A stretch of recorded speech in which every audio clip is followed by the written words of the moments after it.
Greetings, Warlords. Rodge here. Welcome to Saga Thursday, the show all about the skirmish miniatures game from Studio Tomahawk. We are joined once again by Tristan. How's it going, man? Going great. How are you? Good. 2026 already upon us. So we got a good episode lined up here. This one's kind of unique. So we're going to be doing the Castilian Faction review from Age of Chivalry. But so normally these are like kind of like standalone videos, and then we kind of have these monthly videos where I delve into a little more topics like the paint contest, some news, and talk about the front of the show and stuff. So usually these videos are two separate ones, but today, Tristan, they're being merged here. So what that means is we're going to do the Castilian Faction review. Before that, I'll talk about some news and some Saga Thursday things. And then after the Castilian review, we'll get into the paint contest, which was to paint a unit of Hearthguard. And that was announced on the first video of January. So folks had all month to paint a unit of Hearthguard. And now we're going to take a look at the results and give our thoughts. Does that sound good? Sounds amazing. Will be a big episode, I guess. Yeah. Yeah, they never seem to be small. They always, if anything, they just get bigger and bigger. So, all right, well, let's jump into it. So, some quick news stuff. I did see our friend Aurelian in Italy is holding an Italian Grand Melee. I don't think this is actually the first. Do you think this is the first, Tristan? Just off the top of your head, do you have that information? I mean, I'm not 100% sure, but I thought there were some before in Italy. Yeah, I thought there was before, but so this is in May on 16th and 17th. So I just wanted to give him a shout out. Oh, it says right here. So the photo was too small. I couldn't read it, but I blew it up and it said first Italian Grand Melee. So I'm sure they've had tournaments and events here, but yeah, probably not an official Grand Melee, maybe. Yeah, so people like to use that Grand Melee label for the kind of like the national tournament. So awesome. Glad I blew up the picture, clarified that mystery. And it looks like Philip or Felipe, he is a Frenchman writing the Age of Caesars book. I saw he's going to be there kind of doing some Age of Caesars demos. So that's pretty cool. Perhaps a reason to fly there. Yeah, well, my wife would probably be down for this one here. So coming up a little quick, maybe, but maybe I'll plant some seeds for next year. It's definitely on the wife's list, and I'm sure it'd be a good trip. But yeah, we wish everybody the best for the event. He posted the details on the Saga Thursday Discord, and you can get an invite link below the video. All right, friend of the show for the month of February is our good friends, also French, Louis at Scropha Miniatures.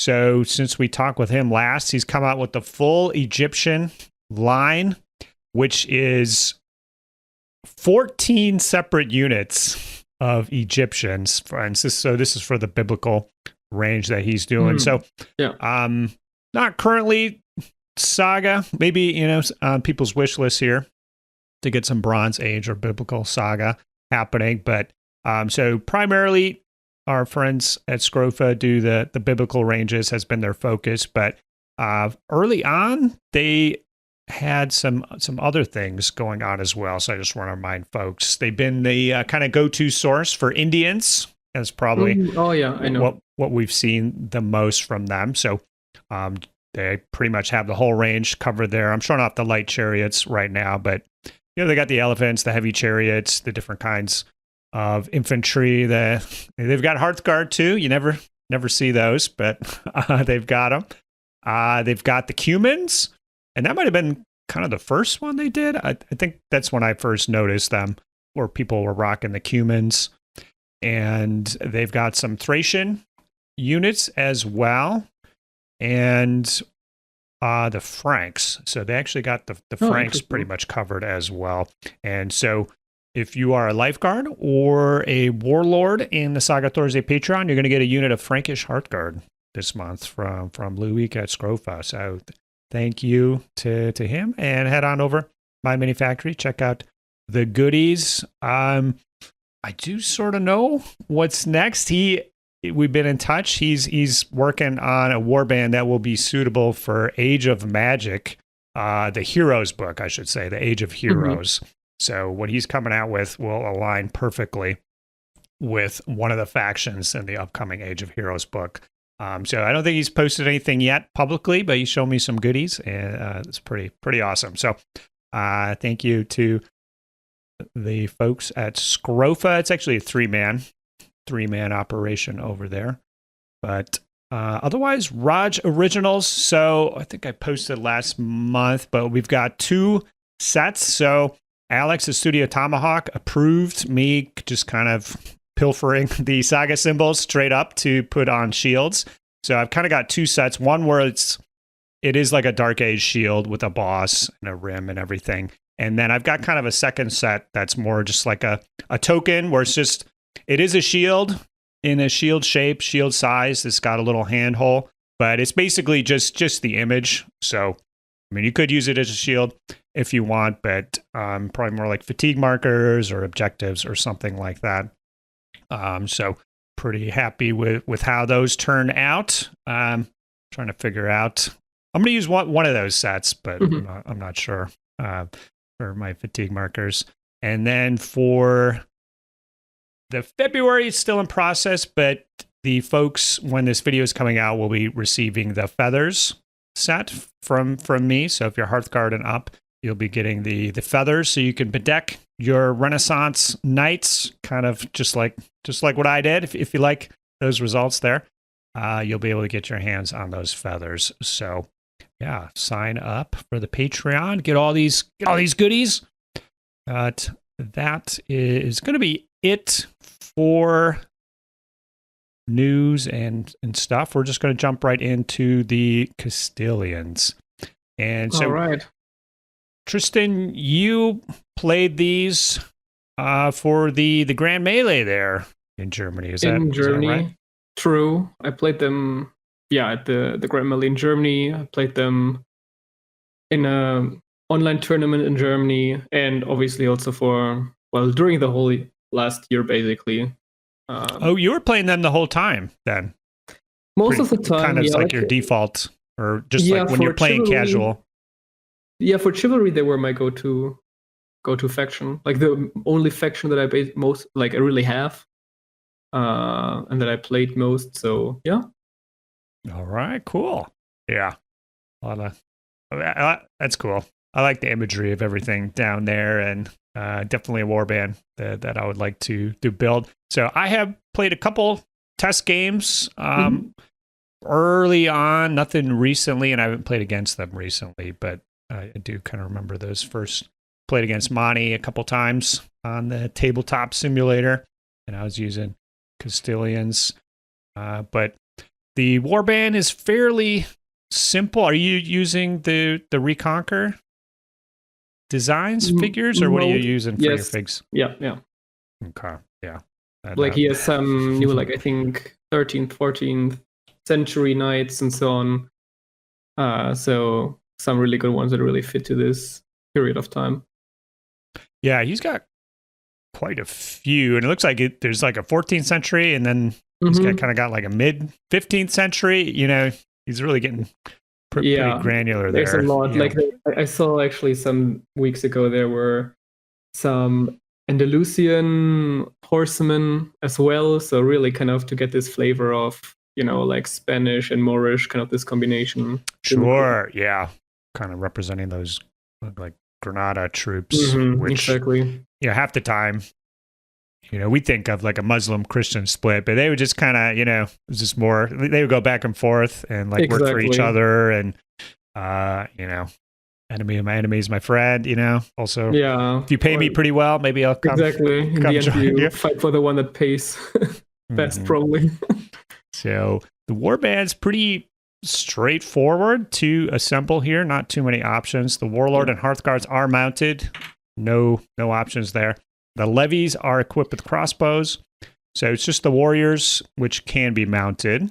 And one of the abilities there is going to encourage you to mount those guys as well. But Yep. I'm curious then kind of what you've landed on for your 6 points. Yeah, so in the end, my go-to build was basically 1.5 points of Hearthguard, so 1 unit of 6. Then I played 2.5 points of Warriors in 2 bigger units, so 9 and 11. Then a unit of Levy, and if there's specialists or mercs allowed, then I played the Galloglass, which are amazing. Mm-hmm. Yeah. Cool. Yeah. So I think in this warband specifically, the mercenaries kind of give you an interest, especially if you want some foot troops. Yeah. I think anyone, the men at arms, the pikemen, the Galloglass are all great choices. So your warrior units, obviously you can decide at the table at deployment, but are you kind of mounting those guys as well? Yeah, like the default option is for sure to play them mounted. There are sometimes scenarios where, I don't know, you have to carry 3 objectives or something like that, and then maybe you play like a smaller unit of warriors on foot. But the board is really pushing you towards mounted warriors, and yeah, I mean that's kind of the one strength that they're having. Yeah. So yeah. And I said there's like one ability before that pushes that, but now that I'm thinking about it, there's actually like 5 or 6 or 7 abilities that want you to mount those warriors. So, yeah, that sounds good to me. I think in my test games, I did take like 1 unit of foot guys.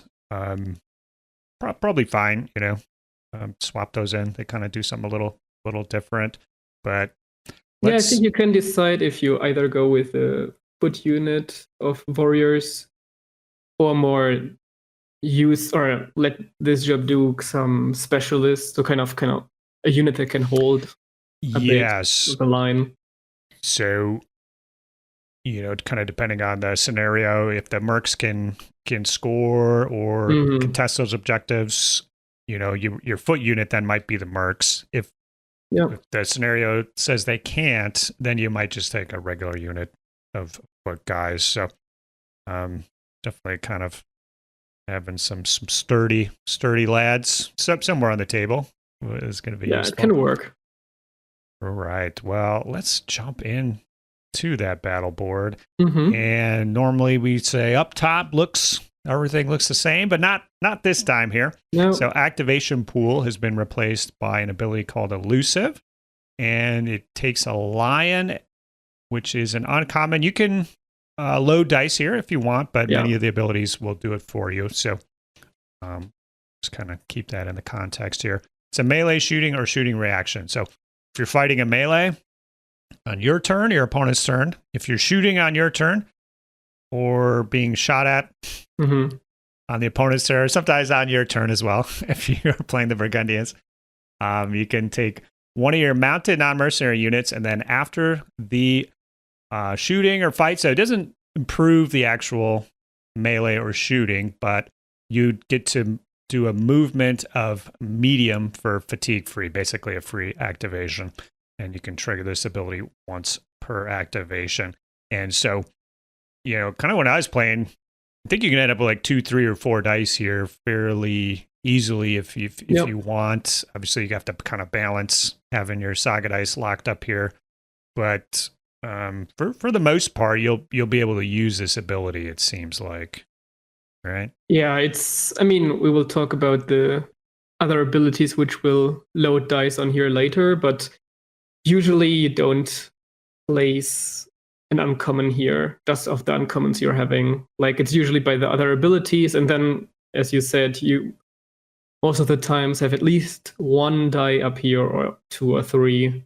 So, and just kind of having this free move, it's sometimes not the big game changer, but it helps to kind of stay a bit out of distance, to stay out of more than M, for instance, after, we will see later with javelins or something like that. So kind of stay out of the M range, to not be charged without fatigue in the opponent's face and so on, can it can be very useful. Yeah. So I think it's tough. It can be very useful. When I was playing Monty, though, there was many situations where it seemed like it wasn't going to really make a difference. And he was playing Scots, kind of foot sloggers. So I was avoiding his shooting unit already. He has the ability where he can charge long range. He had some cavalry stuff, so if I don't know, there's many times where it didn't seem like it was going to make a difference, but then Yeah. I would say that usually, that's why I say it's not really worth, in my opinion, putting an uncommon here from the specifically of an uncommon loading itself, but like with abilities later where you get it kind of for free anyway, and then it's quite good to kind of have this here and there. And there's also some special use cases with depending on the opponent. If they have, for instance, some abilities that take place immediately after the melee, but since you usually start the melee, you activate first, so you can move away, against Burgundians that can maybe shoot or something. So there's some cases that maybe doesn't make it worth like the value of an uncommon, but still kind of is still kind of useful here and there. Yeah, and I think I was kind of saying to people that Castilians, if you face one of the pike factions, you're just completely screwed. But I think maybe I saw a comment from you, or once I kind of thought about it, this ability actually kind of makes a difference in that fight, because if they come up and poke, then you'll scoot and they won't be able to charge you. Exactly. If they go straight for the charge, you'll be able to move afterwards, so they won't be able to do the poke. So you're still going to eat kind of the +1 to hit most of the time, or if you get fatigue on them or whatever. But it really actually does, in that instance, kind of cut out half half of the pain from the pikes, which is getting poked.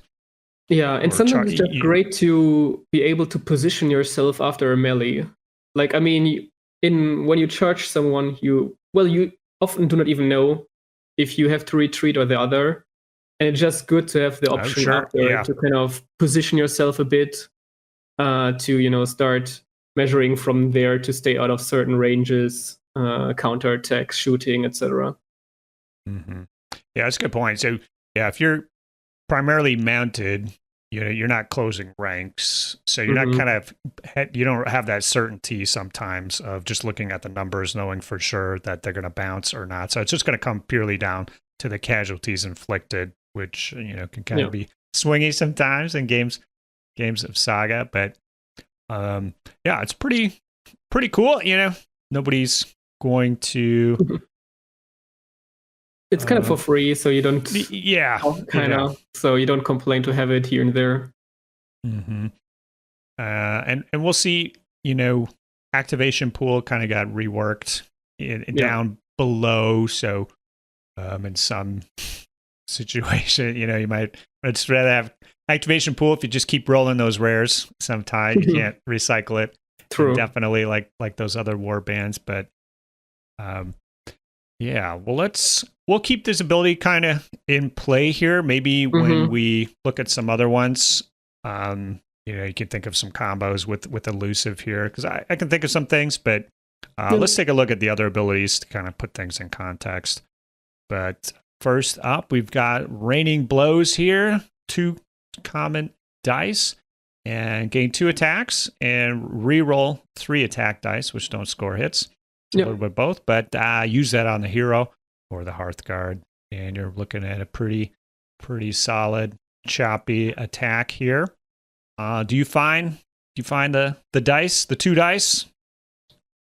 Yeah, 2 dice abilities, obviously, it's always, especially later in the game, when you just have 4 or 5 Saga dice left and so on, it's so expensive to then kind of invest almost half your Saga die into one ability. It's not worth it with other units besides Hearthguard or the Warlord. So with warriors or something, it's not really worth it. The 3 rerolls are basically in most scenarios just 3 additional attack dice if you do the math. Assuming that you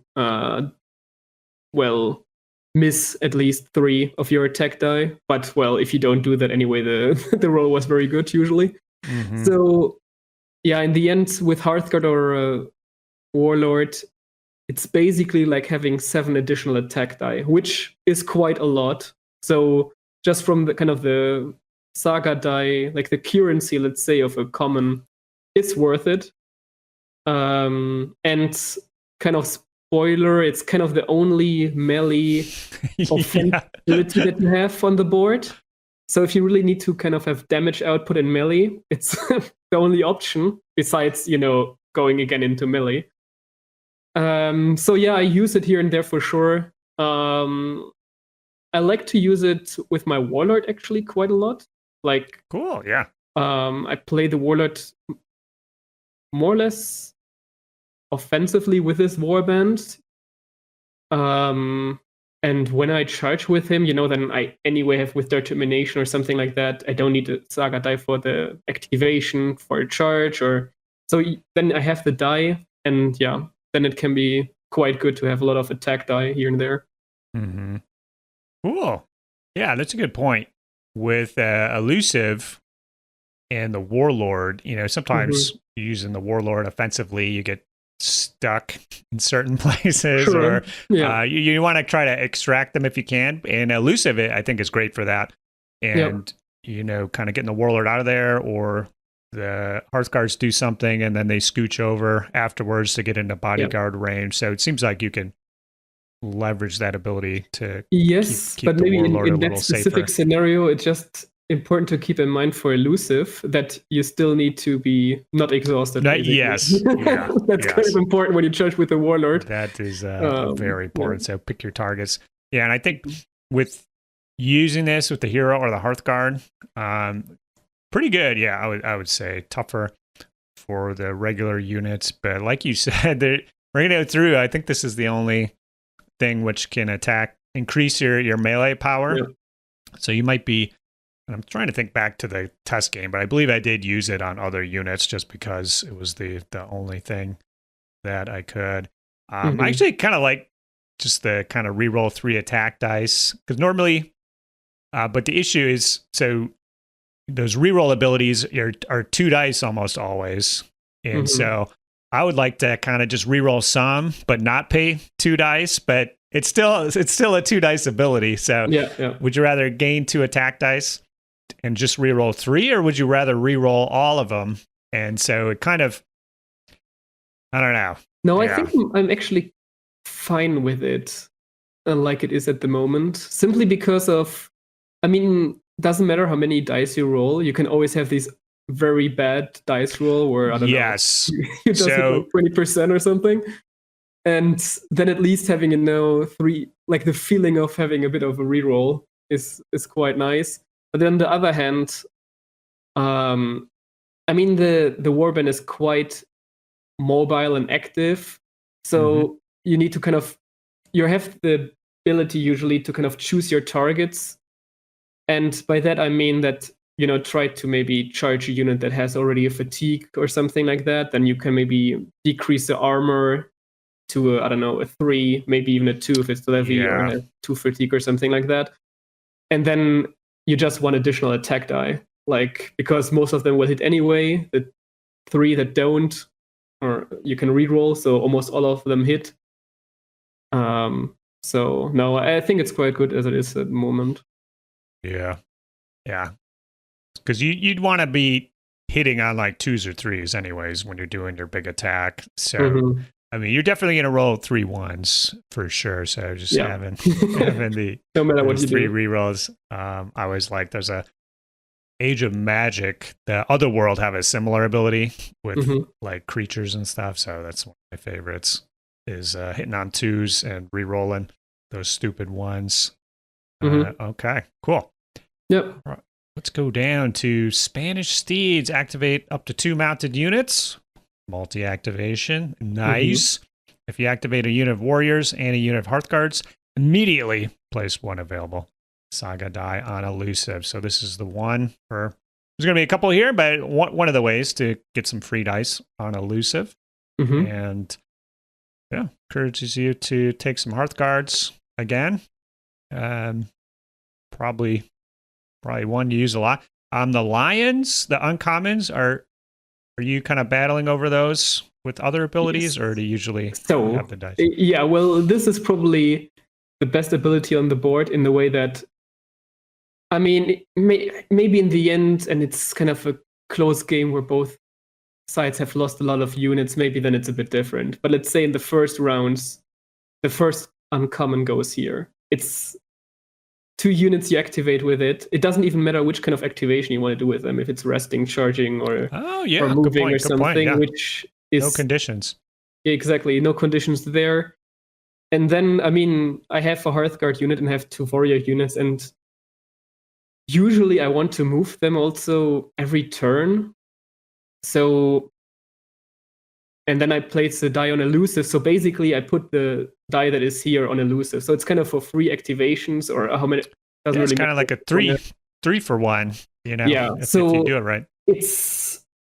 The first uncommon goes here, but yeah, if we go along the board, uncommons are a problem with this board. Okay. And then we saw it up there with Elusive, which in theory also requires an uncommon, but I mean, we see it here with Spanish Steeds, that it's one of those abilities where you get basically load Elusive with the ability on the board. Mm-hmm. But yeah, uncommons are highly demanded on this board, which we will see later is a problem because you don't roll that many uncommons usually. And the first one has to go here, so the others have a lot of competition, basically. Interesting. Yeah. So when I played Papal States at the big tournament here in the US, I would roll like 1 uncommon reliably per turn. That's all you can really bank on. You might get 2 or 3, sometimes 4 or 5, but most turns, you know, when you really need it, you just get 1, you know, typically. Yeah. So, and then keeping in mind that, I mean, perhaps it's possible to play without levy, but usually 1 unit of levy is kind of too good to not play it. My question, is your warlord gallivanting around, or is he wheelbaying them to get him to shoot too? Yeah, I mean, often I use wheelbay and then on the levy, simply because the uncommons are too valuable. That's right. You get into a fight with the warlord and use Elusive to get back into wheelbay range. Yeah, or shoot first or something like that with a levy. Yeah. All right, cool. Yeah. Nothing wrong with multi-activation. Or simply roll more uncommons. I mean, that's also... Yeah, solve your problem. Okay, now coming up, we've got another melee ability. This one is giving you some defensive power. Not the only way to get some defense, but probably the primary way here, with all 3 dice facings being represented. You gain 2 defense dice if the enemy is within medium of a friendly unit of non-mercenary mounted warriors. It must discard 2 attack dice, or 4 if you use a rare. So you're going to have enough mounted guys around. You probably can reliably get that attack dice discarded. So kind of like a 4 dice swing, kind of. Maybe you'd want a few more defense dice, maybe, but we got a rare here as well. So 4 dice, that starts making an impact on the opponent's psyche when you're being able to discard 4 attack dice. Seems like probably used frequently, or what? Yeah, like, I mean, the normal version I played quite a lot. I mean, 2 defense die is already okay. And then, I mean, it's important to keep in mind that you measure from the opponent's unit. And then if he charges, like if he is in melee with a mounted warrior unit, that mounted warrior unit is automatically within range of M. And then, it's very easy, let's say, to do this, let's say, additional, to the attack die that the opponent is losing. It's kind of easy to fulfill this requirement. The rare, I mean, there's other places where I put the rare first, so not that often, but a common I place here quite often, Yeah, this is kind of one of the easier ways to get some defense. And yeah, like you said, if you're mounted, warriors, you're going to trigger this all the time. So like a third of your army maybe, and then you can kind of spread out. With those units, they can be quite big and spread out. So you should be able to cover the foot sloggers or the Hearthguard or the warlord. It's quite important to check if the opponent, like how big his units are, and if he has actually abilities to give him additional attack die. Because if he doesn't really have those, or not many, and then like there's 8 warriors, and you even take 2 of their attack die, or I mean, if you put a rare, there are 4. I mean, then there's almost no damage that they're doing. So depending on the abilities of the opponent, it's actually a quite good ability. So yeah, as I said, usually I place here die when I go into melee. Helped a lot. Yep. Any die can go here, so definitely meant to be used and help keeping those mounted warriors alive. Yep. Right. Next up, we have maimed. Another lion here. Shooting. If the enemy unit suffers at least 1 casualty. Okay, so we got a little condition there to fulfill. Its movement and charge distances are reduced to S until the start of your next turn. And at this point, I think we do have to point out, you can have your levy shooting, but there's an ability at the end here where your mounted warriors can count as having javelins. True. Essentially for like 1 shooting activation. And that could be 1 unit or 2 unit. But so this could be coming from the cavalry as well. So are you finding the dice for this one, my friend? So yeah, I mean, we talked about the kind of high competition between those uncommon abilities, and yeah, this one is losing. Let's say it like that. I mean, I think when you read this ability and then also have Elusive in mind where you can move M and so on, you have this kind of idea or this picture in mind of, okay, I play this ability and then he cannot even attack me and so on. You always stay out of range, etc., etc. And it's kind of this ideal picture where everything, like, it sounds good, but it will never happen like that. And the big problem really here is it's just not reliable. The condition is like, I mean, the opponent obviously also can see this ability. So probably for the 1 shooting where he uses, it's the one where he will use the combat bonus or his defense ability, his shooting reaction ability. So, and I mean, if you want to have the opponent just a movement of S, like if you really invest into this, it sounds like, okay, that you have a plan, but you need to be able to rely actually on it working. Otherwise, if you cannot rely on it, it's not really worth anything. And besides that, it doesn't do any damage itself. It doesn't even do the shooting. And so it's just way too expensive and simply not reliable enough that I, in the end, kind of never play it, actually. The Saga gods don't like it when you are relying on a single casualty to go through. I've found out.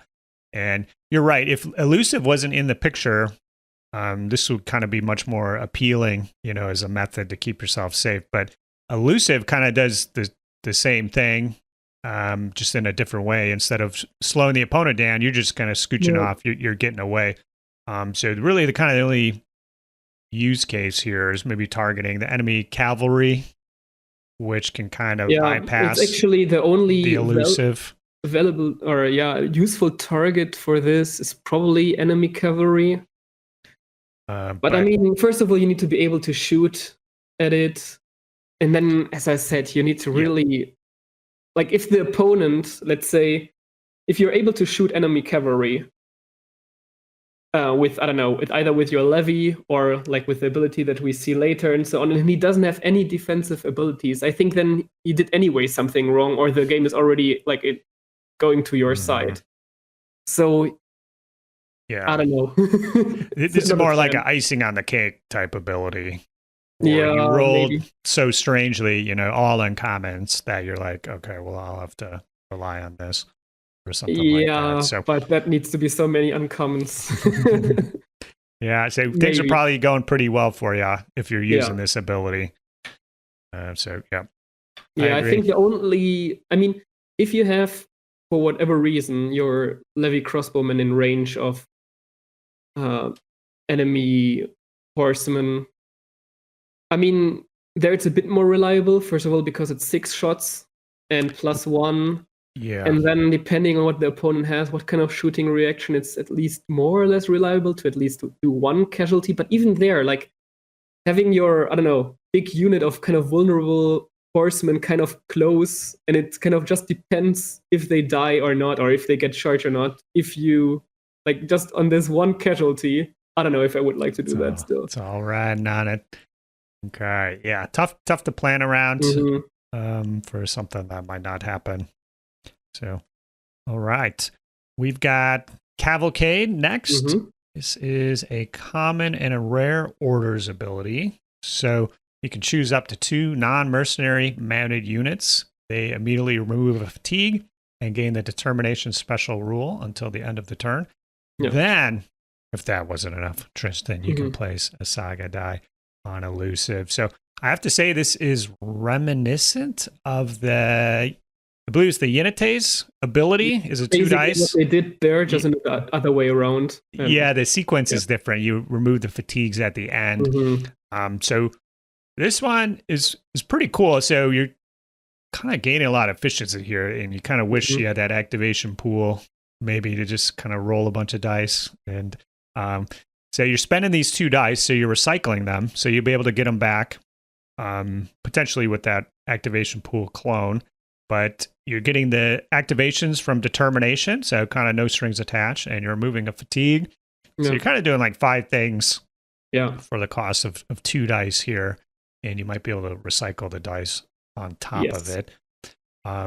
But, you know, it's not like a first turn thing, because you won't have fatigues, I don't think, or even a second turn thing. So it's more like a 3 or 4 turn thing. So if you get the rare, are you kind of like maybe loading this up maybe, or you just kind of wait to roll it? Well, no, I think no, not in the first turn. As you said, like, it's not in the first turn, it doesn't make any sense.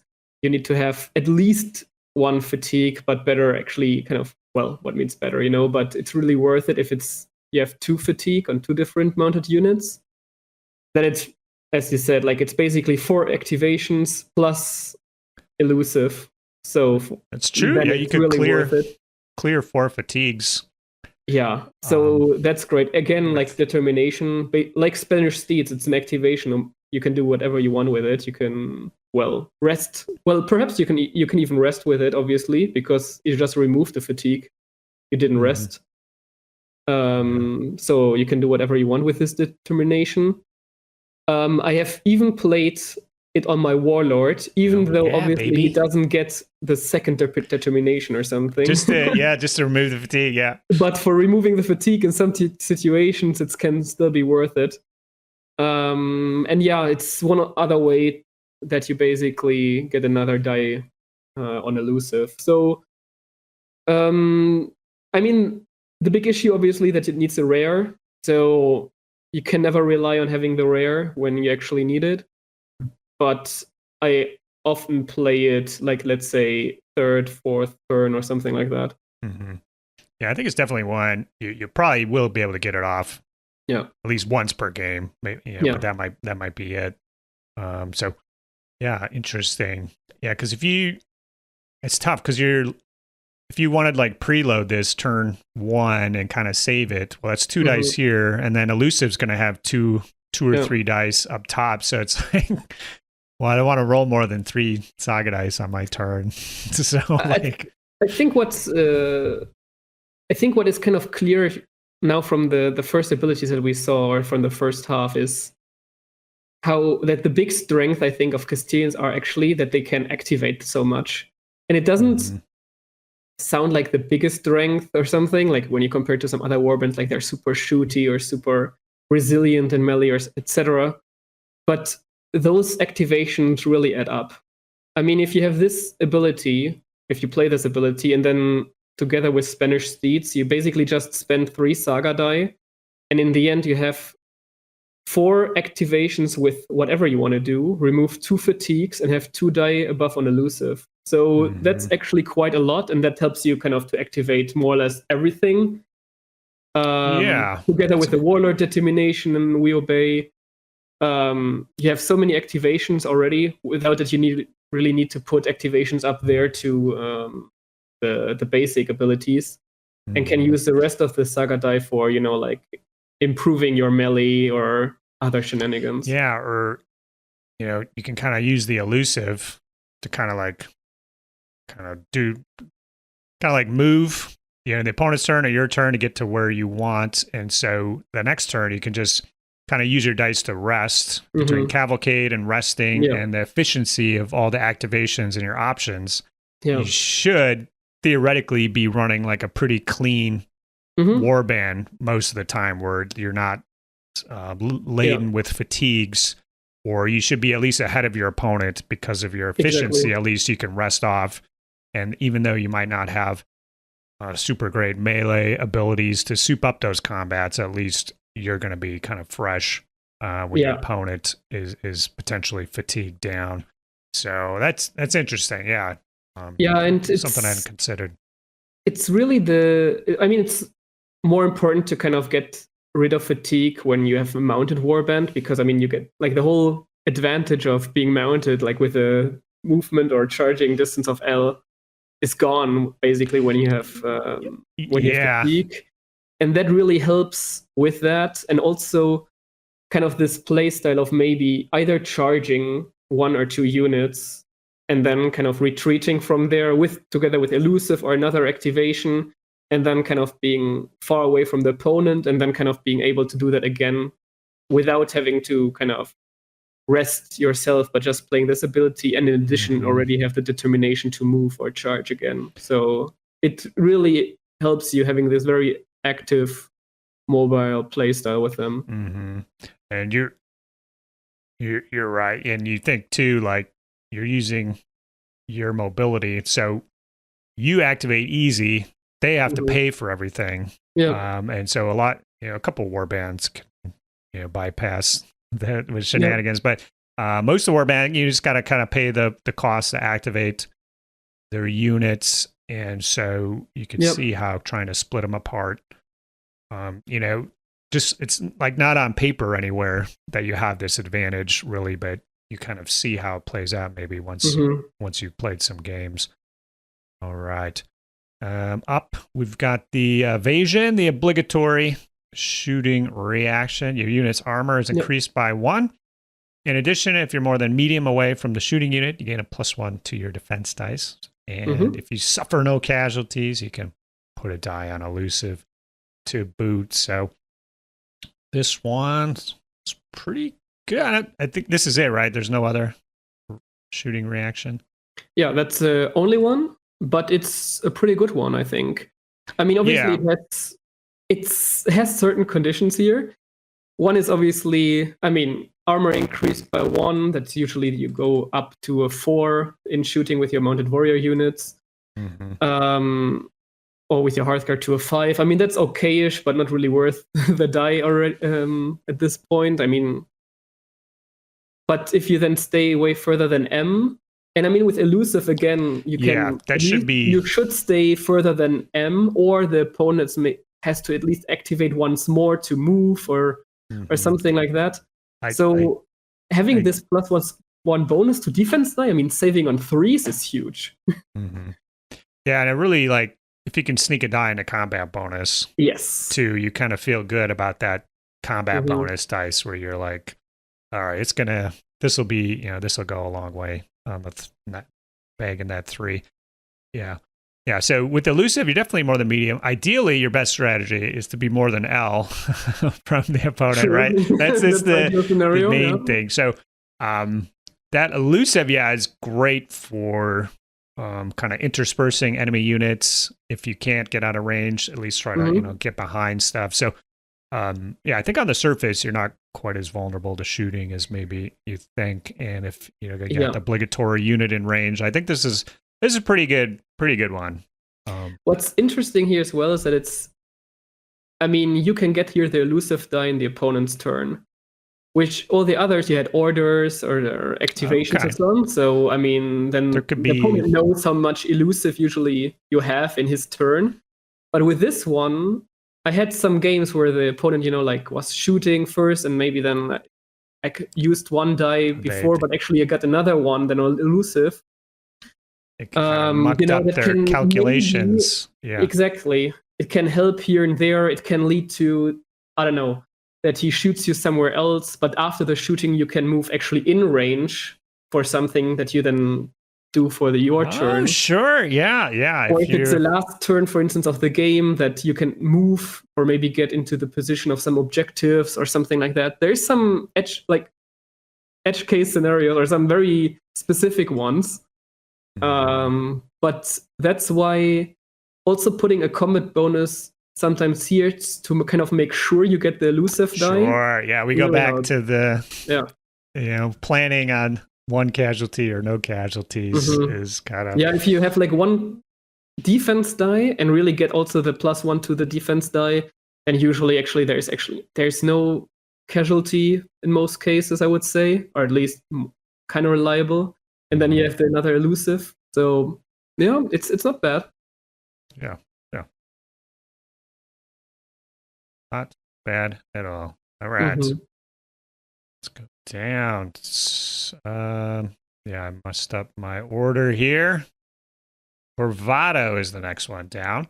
It's a melee. If there's at least 2 Saga dice on elusive, your armor is increased by 1. Melee only, though. Sure. And it doesn't spend the elusive dice. So you could pop this, and then if you just had 2, you could spend the elusive, go down to 1 during that same melee, and it doesn't mess with this. Exactly. So, I remember liking this one, with the Hearthguard and the Warlord. It's kind of similar thing where normally this is a 2-die type of ability, and so getting it for 1 dice, I think is fair. It's good deal. Yeah, I think so too. Sure, it sounds like you really have those 2 elusive die, but often you have them. And as you said, you just need to have them in the moment you actually play this ability. So if you play them in the same melee after this elusive, and just have then 1 elusive die up there, that's still okay for having the armor increased. And I mean, obviously having, especially Hearthguard or a Warlord, basically having armor 6 in melee is huge. Awesome. Also, for your warrior, I mean, in general, it's great to have this. It can be both used offensive or defensively, depending on the exact situation. But I mean, obviously, often like a Warlord or Hearthguard is a juicy target also in melee, like when opponents can catch them. But if they have armor 6 and they have no way to reduce the armor, just get additional attack die, then still it's such a gamble to actually hit once or twice. Yeah, this was awesome. I like that there's no stipulation on the mounted thing going on, so you could boost up the levy. True. Or the foot sloggers going from 4 to 5, or it's kind of like the idea of the levy here, because when people fight levy, that armor 3 doesn't go as far as you think, and definitely like armor 4 is like, okay, like you're not going to wipe out 7 of these guys and take out a Saga die in one melee. And I don't know, I don't think I would even fight levy if they were just armor 4. I just don't think the math is behind that. So a lot of great uses, even just like on the regular horseman. The opponent comes in, they're armor 5. And, if they got 12 dice, 15 dice, it doesn't matter. It scales up. Yep. Every single one of those dice needs 1 higher than it needed before. So, I like this one for a single die. I think it's good. I mean, it's again one of those uncommons, but it's definitely one of the better ones. So not as good as Spanish Steeds, but the second or third goes here also. It's one of those that sometimes you just put there, don't play that turn, so maybe you have it still the next turn. It's a good one for sure. Yeah, that's a good point. Yeah, because the next one, Surprise Charge, also a line, also an uncommon. Activated a mounted unit for a charge with a movement bonus of S. So, and I just love any ability that does that. I think anybody who plays Saga, like just give me that extra charge range. And during the charge move, though, friendly units count as open terrain, which is pretty amazing. Kind of stops kind of accidentally blocking yourself or having to get stuff out of the way. But have you like set up tactics or strategies around this specifically, kind of charging through the screen type of element?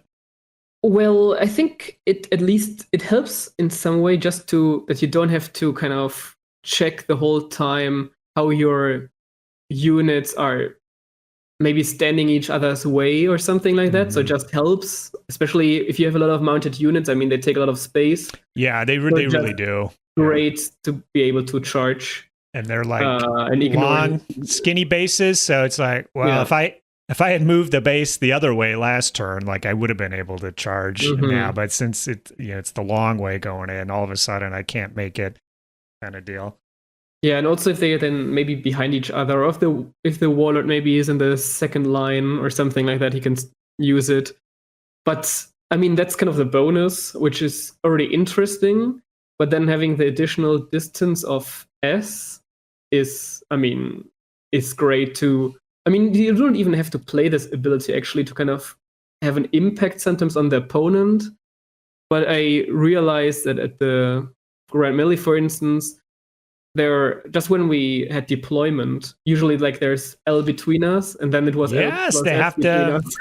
Yeah, it's going to mess with the deployment. So other boards can be a lot scarier when they get there, but it still needs to be respected.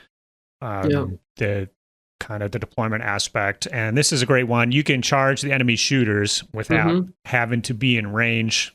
Yeah. For if you want to go in fatigue free. So I think that definitely has a psychological impact on the enemy shooters. They just got to put them further back. Maybe you'll save yourself a turn 2 volley or something because of how far back they put them, or they're just not going to come out of terrain now because of this ability or something like that. So, pretty cool one. Especially considering like if the scenarios like that you're the starting player. So when it's deployment, usually you just deploy half your warband, then the opponent all of his warband, but he doesn't know where you place the rest of them. So he has to kind of really take into account that you place them at the edge or something like that, and that really has an impact without even playing it once on kind of how the opponent. Yeah, and he has to take into account, how aggressive is Tristan? Does he want to, if he gets the right dice, is he going to come across turn 1? Or if I get the wrong dice, my little 3 or whatever, and all I got is a combat bonus, all of a sudden. It reminds me actually, on the Grand Melee, there was you got an additional tournament point if the first player that had 6 charges. And I think in 3 games, I already fulfilled that in the first 2 turns, just because of, sometimes it's the only solution kind of to be offensive. Yeah, I mean, so do you try to set up a turn 1 charge?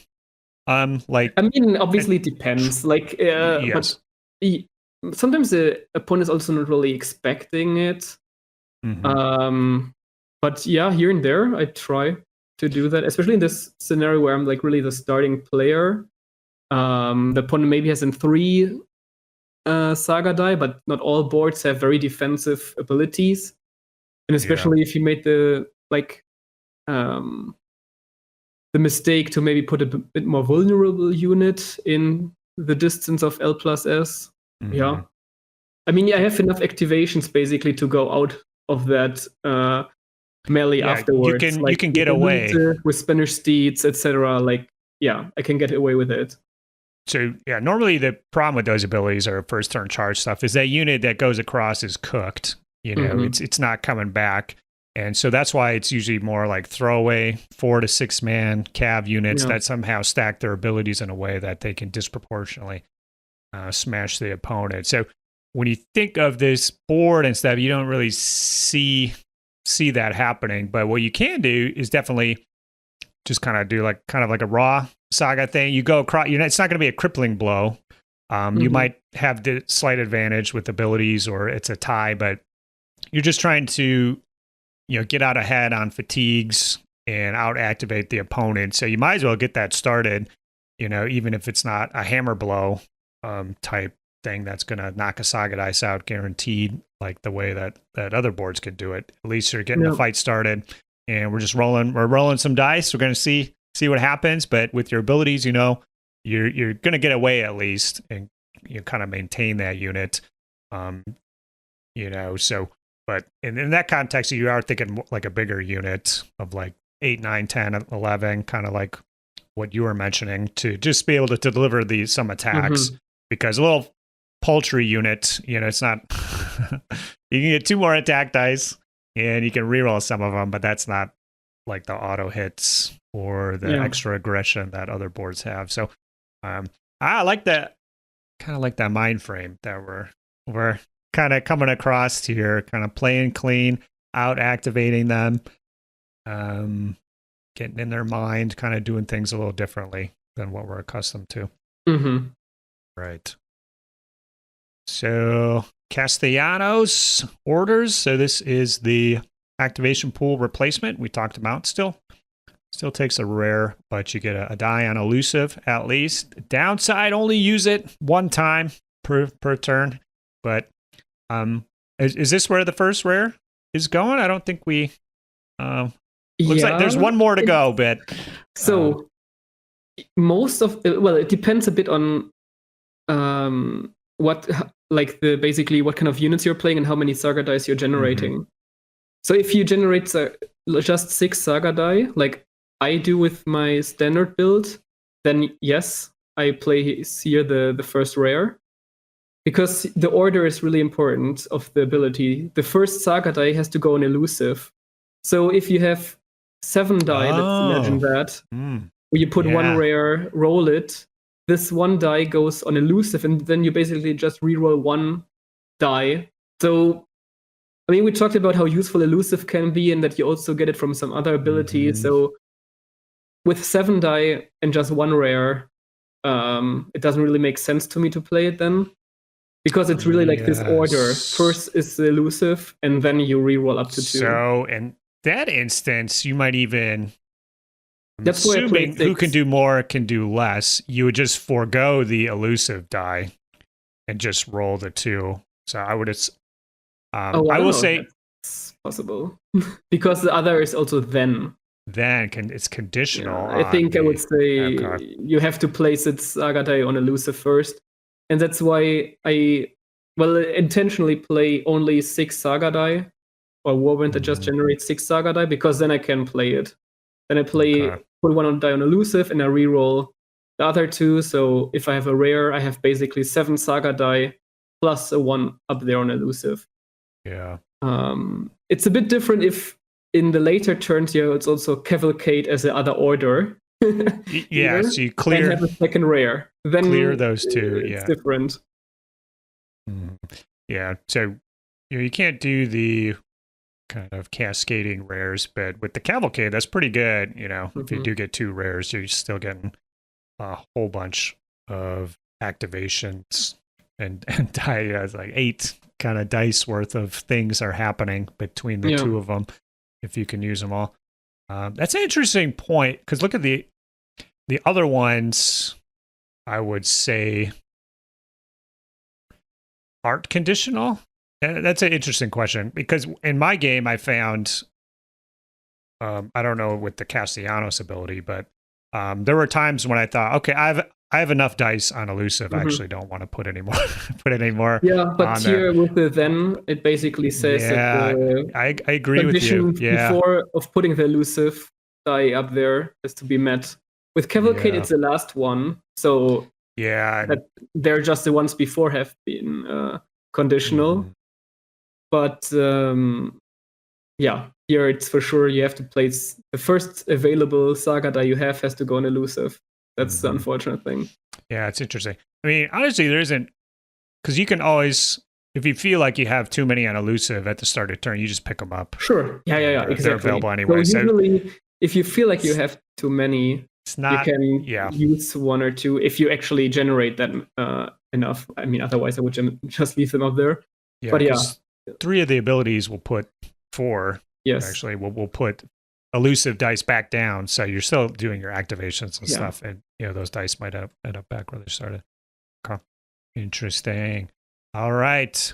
On the bottom here, we've got Lancers with Javelins. For a common or rare, you can activate a unit of mounted warriors for a shooting attack with a range of medium that generates no fatigue, or 2 if you use that juicy rare. So basically, you're getting the benefit of the Javelins. I mean, you got to pay a Saga Dice to do. It's not free like a Javelin, but you're not taking that armor hit when you're going at. But you're not getting the +1 to hit either, which is kind of a nice thing for those units. But so just purely shooting. So common, rare. I mean, what's not to like, my friend? Then you do a free move after to get away, or It always depends a bit like how the game is going, how much I actually use this. If it's kind of a tie and no one's really wanting to do the kind of the first move, and obviously depending also on the scenario here, but if it's kind of like that, then you can do this kind of typical go forward, shoot once or twice depending on if you use the rare here, and then fall back, and the opponent basically has to come, because I mean, if you shoot twice, the first shooting he maybe has a shooting reaction for, but for the second one, you kind of get 1 or 2 guys usually by doing that here and there. It's not like, I don't know, one of the greatest abilities, but kind of it's a good addition to for the whole tactic, or the whole concept of this warband of moving around, at least shoot here and there a bit, not as much as maybe the Spanish or warbands that have a lot of javelins in general, but it helps you to kind of force the opponent that he has to move as well in some scenarios. So going forward L, shoot, fall back L, and I mean, if you do this game for 5 or 6 turns, if it's depending on the scenario, but usually you win if the opponent is not doing anything. Yeah. So it's okay. Interesting. Sometimes I put the rare here if I was lucky, maybe, and I had like 2 or 3 rare. But with visibility, I think the Spanish could you have a lot of options for the first turn. I think more than other war bands, so you could do a surprise charge. Come by that with that same unit doing Lancers with Javelins, or you could have a separate unit come up, Lancers with Javelins. The charging unit backs off with Elusive. These guys move up, shoot, and then you could use Elusive to screen for the other unit.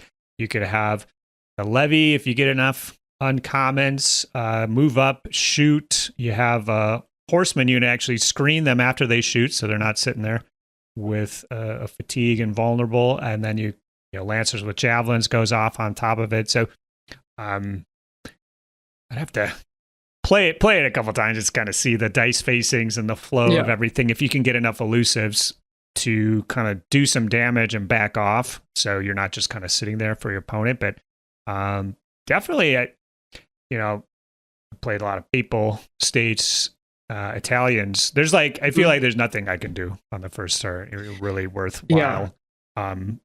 Where this gives you, because you have to have kind of multiple, an overwhelming attack on the first turn, or kind of multiple attacks. So it seems like the Castilians can kind of do the multiple attacks really well. If you're playing a scenario where you get your full 6, 7, or 8, you roll a couple rares, all of a sudden you can, nothing is conclusive, but you're rolling a dice, you're taking your shots and kind of wearing them down, and you backed off. And they're like, oh gosh, you killed 6 or 7 guys, and I have to double move everything to get within range or something.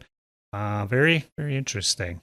Yeah, I think, well, as I mentioned, the really advantage that you have with the warbands against most other ones, at least from Chivalry, is that you have more activations and you're more mobile in general with, most of the units being mounted. So most of the game is or the plan that you have is to kind of find the weak spot during the game, and during the game, you move, the opponent has to move to kind of run behind you or play scenario, etc. And you move around him and just try to find if kind of a weak spot is open, depending on like if the scenario maybe requires that you have to spread the units, and then maybe there's a unit that is, well, where there's maybe no counter charge possible and so on. Mm-hmm. And then you really attack this kind of weak spot. And in the meantime, or until you find this weak spot, let's say, hopefully, you harass kind of with lancers with javelins. So here and there you shoot on this way. It can be it's tricky to do that, and it's not easy, and it requires, I would say, some experience and also to kind of hold back here and there, because a lot of melees are simply not in the favor of the Castilians if the opponent's closing ranks and has like 4 defense die, and it doesn't matter what you do, you just charge, put there's some saga die into it, and in the end there's maybe 1 casualty if you are lucky. So this you need to avoid. You really need to kind of ride around and try to find a weak spot. And it's not that easy sometimes to find that. It requires, or you try to force that the opponent has to do some mistakes by moving, simply kind of spreading the warband, for instance, leaving 1 unit a bit alone here and there, and then charging really this weak spot. Yeah, cool. Yeah, definitely Warband 2, where I think the opponent's knowledge of the Castilians comes into play, and it's an uncommon warband, so maybe some of those kind of weak spots that you've identified readily as playing the Castilians aren't quite so apparent to the opponent. So you managed to do pretty well with these guys at the event. Did you not? Or what are your comments on that? I think I won 4 out of 5 as far as I remember. Yeah, so I did pretty well. I was the only Castilian player at a, I think, 40-player tournament. So I don't know how many Castilian players are out there.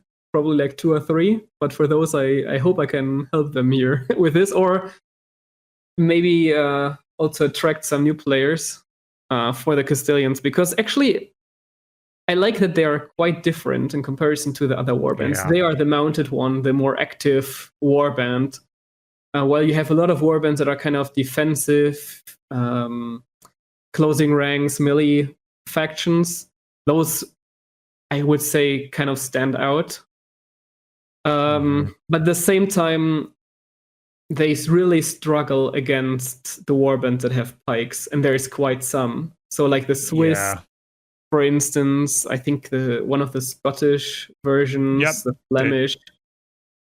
So definitely those are going to be tricky, good war bands. And if you want to win the event or whatever, you're probably going to run into one of those at some point. So yeah, it's tough because we said you can kind of mitigate the poking aspect, but you still you can't get the fatigue on them before you go in really reliably.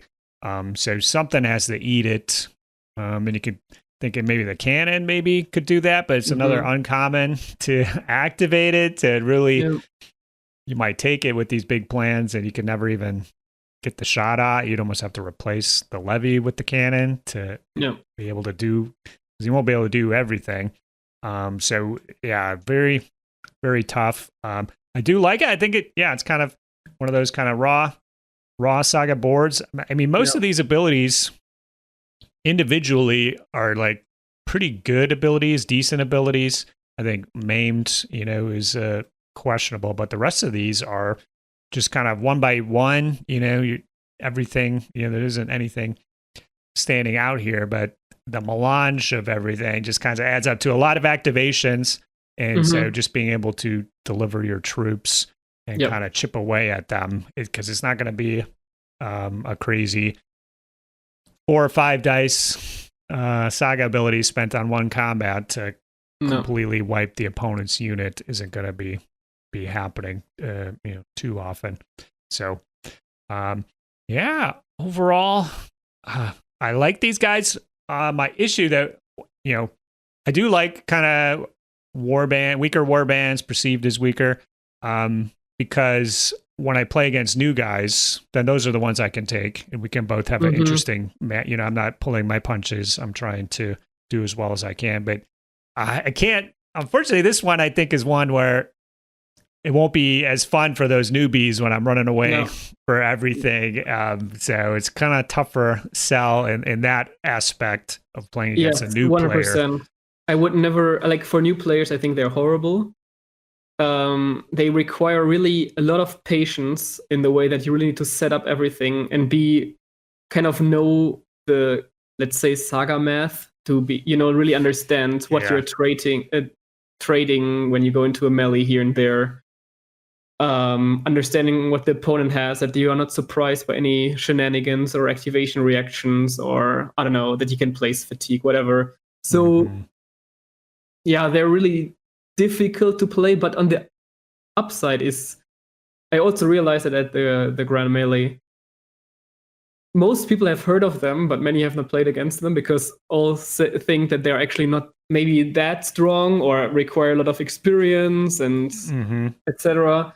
So people are not really expecting to play against them and actually have to check the board before they play against them, and that can, on the other hand, be an advantage again. Kind of the underdog, where no one really knows what the underdog can do. They're not going to see kind of the sequence of events that can happen.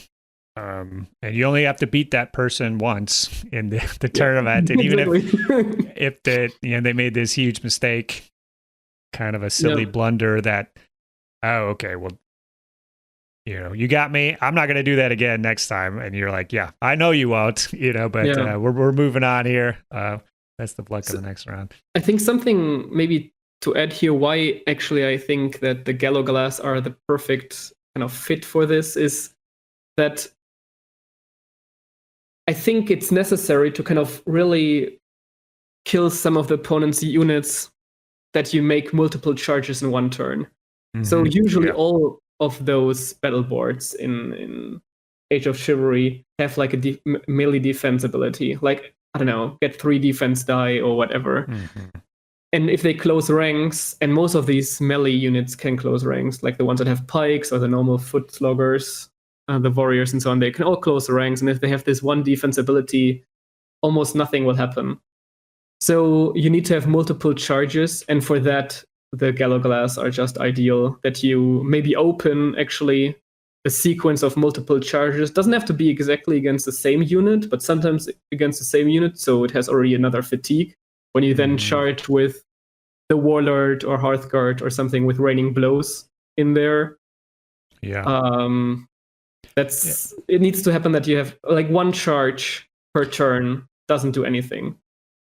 Yeah, and so those Merc units are useful because they've got their little buffs built in, because you literally like have one attack buff, so you can't use it in 2 fights. So having those guys lead the way, there's some utility with the Gallo Glass there, kind of moving at the end of the opponent's turn is interesting, especially if you kind of use Elusive to move a couple other units closer to the opponent. You could see, oh, okay, I didn't realize your entire army would be this close at the end of my turn. There's some interesting stuff going on there. Well, awesome. Yeah. Like I said, looks like a fun challenge. Probably feels pretty rewarding when everything works. Yes. And if it doesn't, you're like, well, whatever. I knew that going in, that was a possibility, right? Taking this war. Yeah, it's one of those warbands where small mistakes get punished very hard. But if you then have those games where actually in the, you win, and it's really rewarding. But awesome. It requires kind of to be really on point and not do any mistakes with them. Yeah, cool. Well, I think we've unlocked some of the mystery here. Play clean, use your activations, out-activate your opponent, and peck away at them. So, all right, cool. Well, normally that'd be the end of the episode, but we have the paint contest to go on to. So let me get ourselves to the Discord here. So the theme was Hearthguards last month. So just kind of a reset here let us scroll to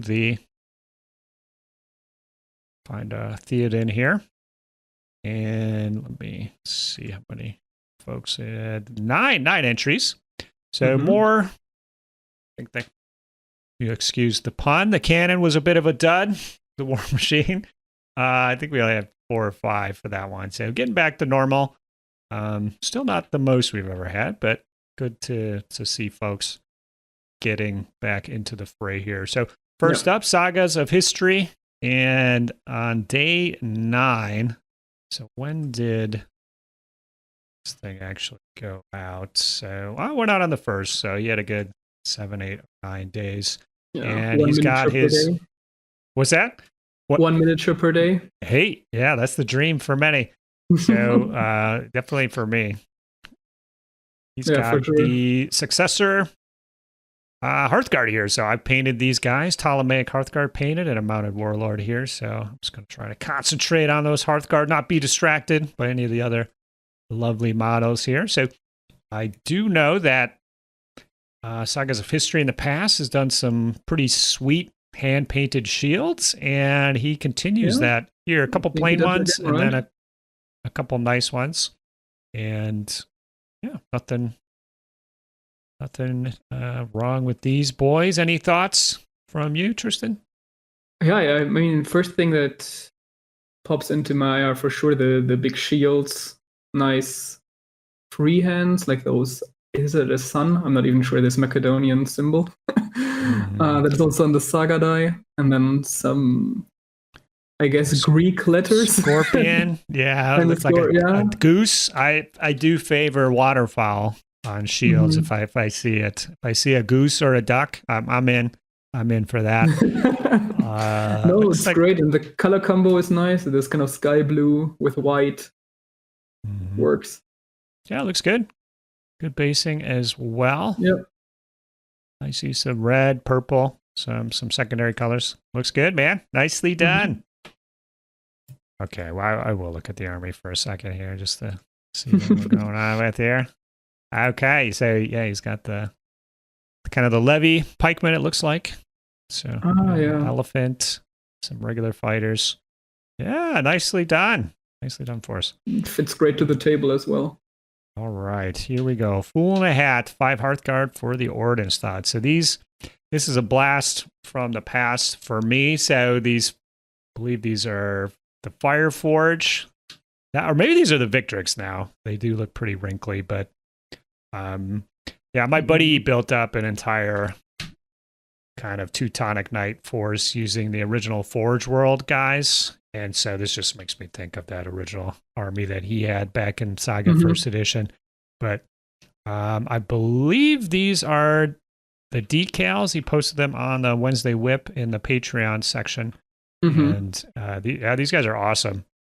These helmets, that's what makes me think.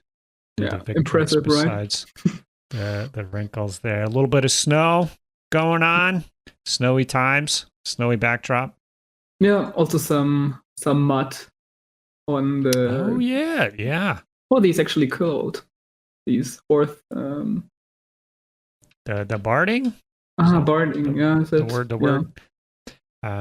Cloth barding there. So very nice figures. And white, always tricky to do. Yeah. I think this looks good. Pulled it off. Probably looks probably the speed paint is what I'm guessing. One of those. Yeah, I think so too. That, but I think that speed paint looks pretty good for white here. And the helmets. Those are awesome helmets. I think they will look good, like especially as a warband. Will look great, like all quite white. Will look impressive. Yeah, nice secondary colors. We got some red reins. Yeah, and yellow. Kind of 2 different kinds of leather, it looks like. So just mixing it up. They look really good. Really solid kit. Nicely done. Yep. Irish Hearthguard all painted up. So heavy weapon. Hearthguard, got to give some extra props here for going the Hearthguard and with the Irish and the heavy weapons on top of it. So These look like Wargames Atlantic dudes, and these guys are cool. Looks like they're on the cliffside there, battling over the waves, getting ready. You see some colors, big juicy cloaks here. Nice little tassels. Yeah, I It's really hope interesting. they see the battlefield, like those Hearthguard with heavy weapons. I mean, not everyone's favorite, the equipment, but Yeah, well, they got that one ability. As long as there's a fatigue on the enemy when they come in, if you can kind of position them, then you kind of gain the benefit of closing ranks, but you're still hitting with a +1. Nothing to sneeze at there. So yeah, I do like a Danax. Nice colors, yeah, natural look. Got the yellow and the green. That always seem to work in. but kind of with a brownish, I don't know, filter or wash or something that kind of puts them together again. Mm-hmm. Yeah, kind of makes them all kind of on the same wavelength. Mm-hmm. And yeah, using some of the GB cloaks, it looks like. Overall, nothing wrong with these guys. And hopefully this was the motivation to get them done. All right, Stempy. He's got little brackets here. I've been trying to encourage people to put their location in the brackets. So do you know Stempy or Stemp, whichever? Do you know this person? If he's assuming he's from Germany, but I'm not 100% sure where he's from. But I need to check it out. But perhaps maybe we have met. I don't know. I've met so many people in the last years with due to Saga. So yeah, these guys look good. What I like is the wide variety of colors. Yes, but somehow they're all it's cohesive. You know, it's blue and red, but then he's got this kind of aqua green with like a light green as well. He's got yellow. Yeah, it's true. Yeah, it's kind of all colors, but then due to this kind of cream and leather color, together with the metal and the skin color and so on, that really puts them together. Yeah, they're really tied together despite the wide variety. I think they're just kind of on the same kind of lightness, or kind of not black, not white, but they're all kind of hitting at that same level. I mean, the one guy's got purple kind of leggings that are kind of darker, but the rest is pretty much all the same kind of level of brightness. And great figures. 1898 miniatures. I believe I've seen these before, but I've never seen them painted up, and they look great. And the hand painted shields as well. Gotta love those. I mean, I love when people paint shields. He also painted the eyes.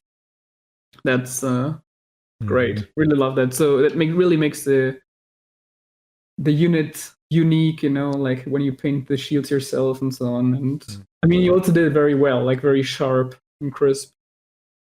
Yeah. And I like that he did not do anything with the rivets on the outside of the shield. True. I feel like a lot of times the 3D prints, they just more rivets the better. I'm anti-rivet, Tristan.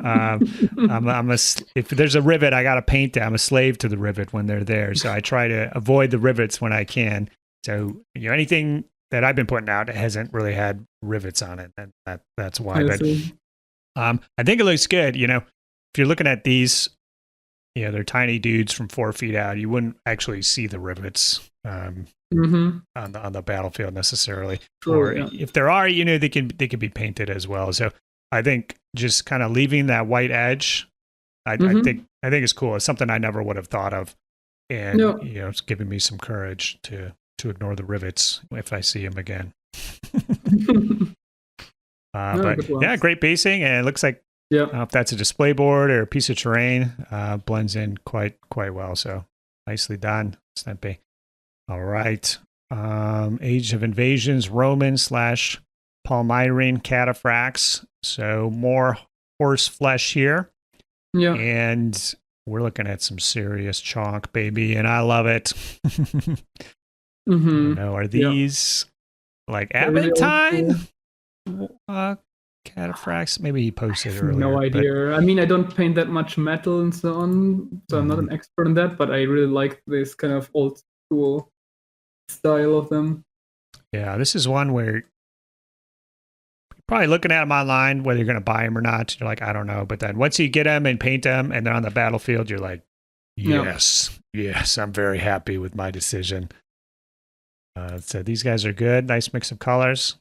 They look badass. I really like well, first of all, also he painted the eyes, which is great. These are the one that actually show the face. That one guy for sure.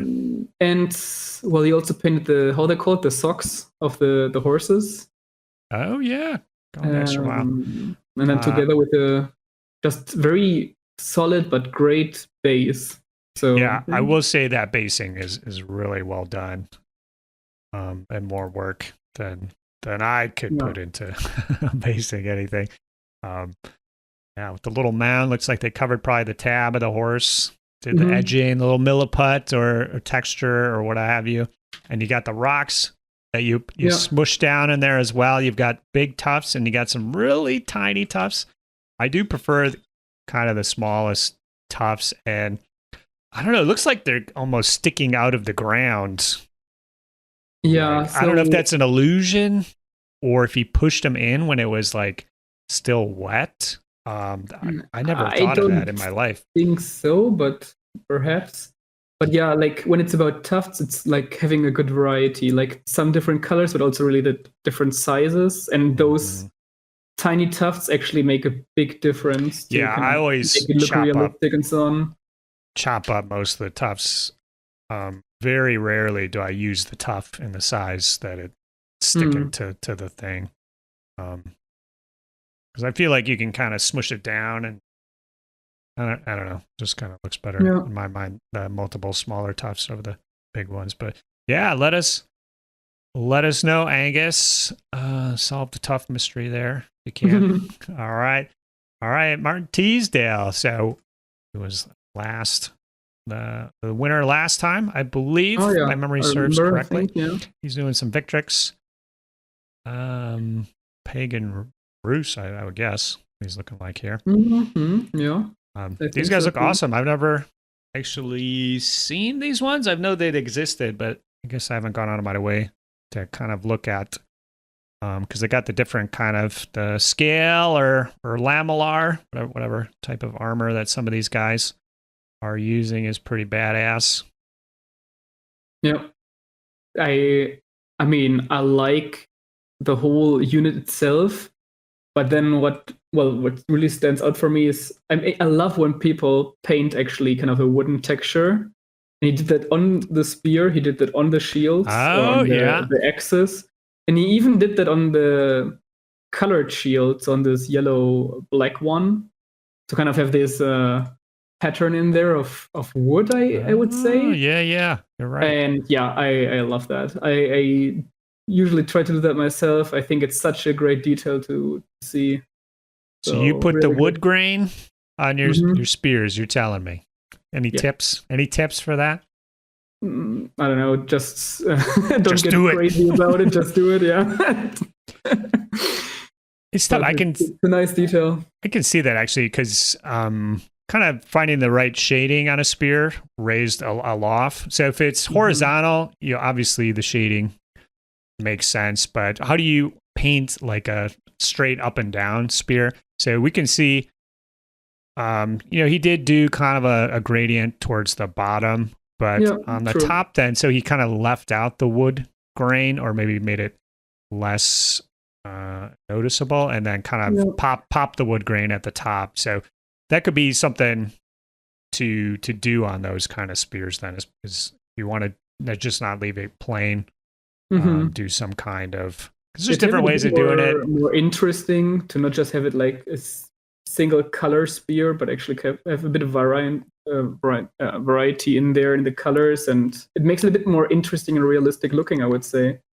Yeah, so having some kind of grain on there could be a good solution. Because otherwise you have seen, and maybe I've done this, I can't remember, but where you see like a really heavy gradient on the spear, but it's split into two sections, one below the hand and one above the hand. That really, I see what they did there. It looks good, but like I cannot favor that approach. So if I do it, it's a really light touch versus going all the way to black. Mhm. But he did not do that here. So props to you, Martin.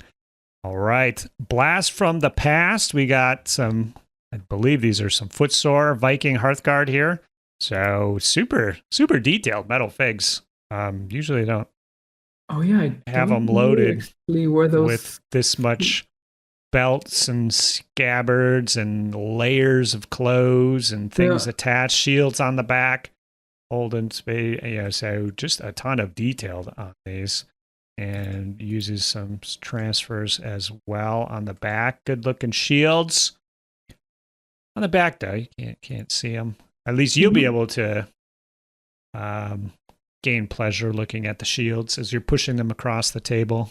You see them, your opponent does it. Usually it's the other way around. You paint for yourself. You shouldn't paint for others. Mm-hmm. Yeah. Did the realistic fire the proper way? So kind of the highlights are the darkest bits, and in the cracks are the lightest bits. So it's the opposite. It's very tough to actually pull off in like a super high skilled fashion, but this kind of rough and ready looks good to me. Yep, think so too. Like fire is always like a kind of unique thing to paint, and I think he did well. This is our second guy, equipped with 2 axes here. We got Martin's up above. He's swinging 2 axes. This guy, I think I like him. This guy a little bit better. Below Robin, 1042.77. Yeah, well done, man. Nice backdrop. Yep. Good one. All right. 2 more to go, then we're done. Got the Moorish Hearthguard, Footsore Mamluk Cavalry, and very cool color scheme. I think so he says, I don't know if I've ever seen this color combo, but it works. Yeah, so he says he's trying to use the medieval Total War Almohad color scheme. So yeah, whoever, we'll give props to the original programmer, Medieval Total War 20 years ago. Yeah, such an influencer. Yeah, it looks good. If you were doing this on fantasy models, this would be like a Halloween color scheme in some aspect, but I don't really, that's not my first thought here. And it just like works really well on these historical figures. And he went to town, he did extra little checks and circles and, working with barding with folds and stuff. It wasn't always the easiest. So, each one of these is the cleanest cut of paint here, but just all together, you can tell like this looks pretty awesome on the table. It works when he's got 4 of them together. And you understand the pattern then and so on. Yeah. Mm-hmm. Yeah. So, you don't have to be the best painter in the world to pull off color schemes in freehand. And yeah, I think these are awesome. Very cool colors. And imagining I don't know if he ever posted like the whole warband or how many is. I'd like to see it. Warband, but I hope he will post it at some point. Mm-hmm. And last up, Mateus just barely got these done. Oathmark Human Heavy Infantry with Victrix Fantasy Heads and Shields. So these are awesome. These are good. This is like kind of like retro, like Lord of the Rings almost. Yeah. Like you could, I don't know. I'm sure that'll be a thing at some time. The current Lord of the Ring models will be rejected for chunky, like 80s style versions of everything. I could see that. Like, look how wide that sword is on this guy. You do not want to be hit by that thing. You just get hit once. That's going to butter your bread. Yeah. These are awesome. These are really fun. Total kind of 80s retro fantasy feel for me. And nice shading on the shields there. So kind of doing it from scratch is always. Say that as well. Also the stars. I mean, doing it freehand once is it's okay, but doing it like several times and really trying to doing it exactly in the similar pattern or an angle and all that stuff is not easy at all. So because there's like a shadow kind of built into the design too. It's not not the outline, but it's like part of the design too. So, yeah, these are fun figs. Yeah, probably definitely. for Age of Heroes, right? Age of here, yeah, we can work them in. We can come to a deal. We'll get these guys in. So that is going to be it. So we have 9 different entries, and congrats to everyone who submitted. Just getting some figure painted is a big deal. I completely failed. I've got many things to do, but I did not paint any models in the month of January. I'm sad to say. I painted some terrain, but not any figures, and it's kind of got me bummed out. So kudos to every one of you. We do get to pick our favorite here. So Tristan, what is kind of jumping out at you for your top 3, let's say? Yeah, so I think my top 3 are Stempe with his, I think it was Visigoth Hearthguard. Yep. Then Teasdale, because of the grain and the wooden pattern and so on he did. And I think the first one we saw, Sagas of History, with his, was it Greeks? Yeah, Ptolemaic successors. Oh, yeah, successors, yeah. Awesome. Yeah, I think those are solid choices. And we do try to reward the effort put in. So like an 8-man mounted, I think it's a little more kudos than just a 4-pack. But for me, I would say there's a lot of good stuff here. I agree, Stempe and Teasdale are in there. But then I would put Matthias, I think at the last moment here, has swayed me with his green boys here. So that's probably my top 3, I would say. So very well done. So we have some overlap, and we did kind of confer ahead of time. So we both agreed that Stempe was going to be our winner. So something about the clean painting here, the variety of colors, the hand-painted shields, like the symmetry of these dollops on the red shield. Those might be the best looking dollops I've ever seen, Tristan. I don't know. Have you seen any better looking dollops than, I don't think so. Than that? Yeah, you kind of made strategic choice not to draw attention to the rivets, and I think that was the right choice, just leaving them white. So picking and choosing, so you didn't go crazy on high level of contrast, shading versus, shadow versus highlights, but just everything about this was like, yeah, this is good. I like this. Yeah. So, but everyone did a great job. At Stempe, you will get the Thirsty Thursday pint glass. So we've cracked into the second box of pint glasses. So they are running out. At some point, there will be no more Thirsty Thursday pint glasses. But I think there is like probably 10 or 11 still to go. So we've got a couple of years worth at this schedule.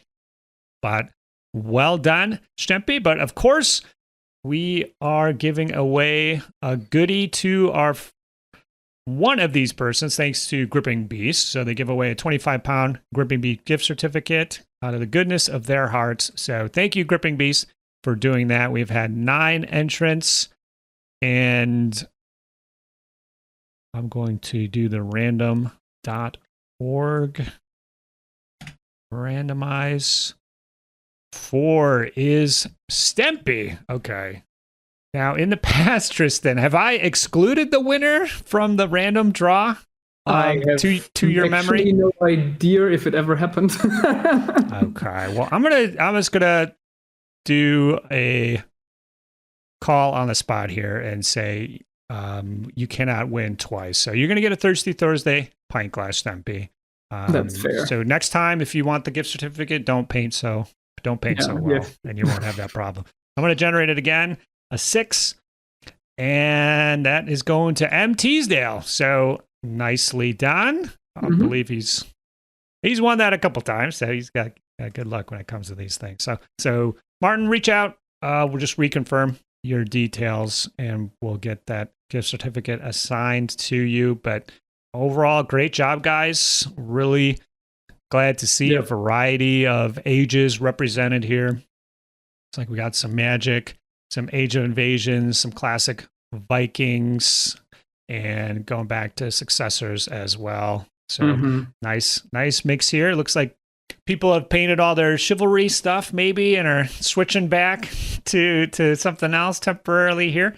But we'll see about that. But all right. So that is going to basically be it for this episode. Before we go, I do want to thank Sean, Patrick, Bit, DJ, Kitsune, Cruz, Damien, Robin, Mitch, Scott, and the rest of the Saga Thursday patrons. Would not be doing a video every week in 2026 without you guys. I want to thank you, Tristan, for coming on, being a reoccurring paint expert. And we mixed it up this time. Yeah, usually we talk about painting, but you're a tactical wunderkind as well.